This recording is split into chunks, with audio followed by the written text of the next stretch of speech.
Assalamualaikum warahmatullahi wabarakatuh. Berjumpa lagi dengan Ibu. Kita akan membahas elektrokimia dengan sel yang kedua, yaitu sel elektrolisis. Setelah minggu lalu kita mempelajari sel Polta. Sebelumnya Ibu ucapkan terima kasih dulu buat para siswa-siswi yang cantik, yang ganteng, yang telah mengumpulkan tugasnya. Yang belum, tolong diselesaikan, deadline malam ini pukul 11.59 AM, ya, jadi tengah malam waktunya. Sel elektrolisis, ini gambarnya, ya. Jadi kalau sel elektrolisis, ciri khasnya ini seperti ada apa nih? Baterai, ya. Terus ada jembatan geram. Kalau yang ini elektroda, ada anoda, ada katoda, itu sama seperti pada sel Volta, ya. Di anoda tempat terjadinya reaksi oksidasi, di katoda tempat terjadinya reaksi reduksi. Ya. Baik, sel elektrolisis itu merupakan rangkaian dua elektroda, yaitu anoda dan katoda seperti yang ada di gambar, ke dalam larutan elektrolit, ya. Jadi dia menggunakan larutan elektrolit. Yang di elektrolisis selalu merupakan larutan elektrolit. Contoh larutan elektrolit apa? NaCl, ya, NaOH, K2SO4, dan seterusnya, ya. Kemudian rangkaian sel elektrolisis dilengkapi dengan sumber arus, ya, karena kan dia perubahan dari energi listrik menjadi energi kimia, ya. Jadi harus ada sumber arus. Sumber arus bisa dari listrik, bisa dari baterai, ya. Kemudian larutan elektrolit ini berfungsi sebagai penghantar listriknya, ya. Karena kan ciri khas memang seperti itu, larutan elektrolit itu dapat menghantarkan arus listrik, ya. Kemudian elektron mengalir dari anode ke katode, ya. Elektronnya mengalir dari ke katode nih. Dari anode, ini aliran elektron ke katode, ya. Kemudian dia menggunakan anode dan katode, bisa ada istilah inert dan tidak inert, ya. Inert itu artinya sukar bereaksi, tidak bereaksi, atau tidak terlibat dalam reaksi, ya. Contoh elektroda inert itu adalah grafit atau karbon, ya, platina, dan juga Au, emas, ya. Ditambahkan saja Au juga merupakan elektroda yang inert.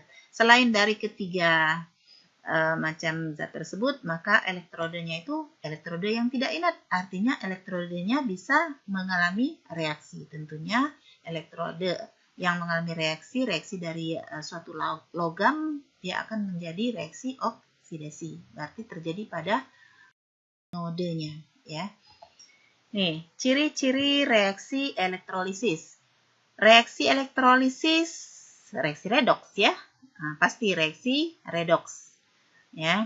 Kemudian tadi sudah dijelaskan bahwa reaksi reduksi di katode dan oksidasi di anode, ya.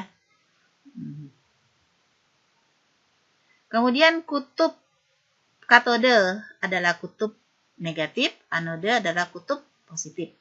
Ini terjadi perubahan energi dari energi listrik menjadi energi kimia. Tidak spontan, ya, karena dia membutuhkan bantuan dari listrik, ya, yang berasal dari luar zat kimianya, misalkan baterai atau aki seperti yang sudah dijelaskan sebelumnya. Kemudian reaksi-reaksi yang terjadi pada sel elektrolisis itu ada reaksi reduksi, ya, dan ada oksidasi. Reaksi reduksi di katode. Ini reaksi reduksi di katode tergantung pada jenis kation. Kan yang di elektrolisis adalah larutan elektrolit, ya. Jadi elektrolit itu kan dapat menghasilkan ion-ion, ion positif dan ion negatif. Nah, ion positif adalah kation. Jadi kation akan ada kemungkinan untuk mengalami reaksi reduksi, kecuali jika kation tersebut adalah kation dari golongan 1A, 2A, Al, dan Mn.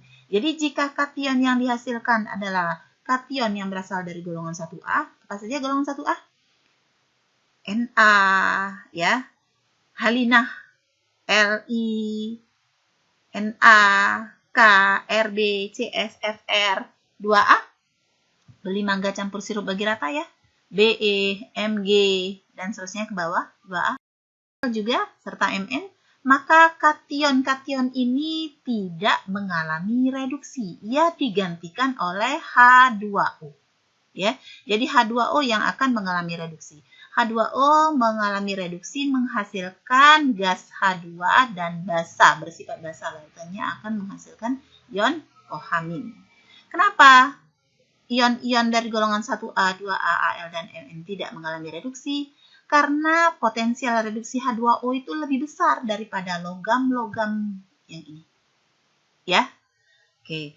Nah, jika logam lain, jika anion-anionnya merupakan logam lain, misalkan logam apa? Cu2+, Zn2+, Ag+, ya, kation-kation selain dari yang golongan 1A, 2A, Al, dan Mn, ya, maka kation itu yang akan mengalami reduksi. Ya, biasanya dia akan menghasilkan suatu logam pada elektroda. Kemudian bisa jadi kationnya adalah berupa asam. Jika yang dielektrolisis asam, misalkan asam sulfat, H2SO4, berarti kan kationnya adalah ion H+, asam.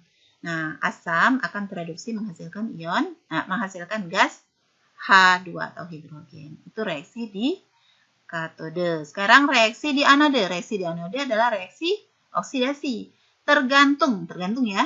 Tergantung jenis anoda dulu. Jadi tahap pertama itu lihat anodenya. Anode kan ada dua, ada yang inert, ada yang tidak inert. Kalau anodenya adalah anoda yang inert, maka lihat anionnya. Kalau anodanya tidak inert, maka anoda itu sendiri yang teroksidasi, ya.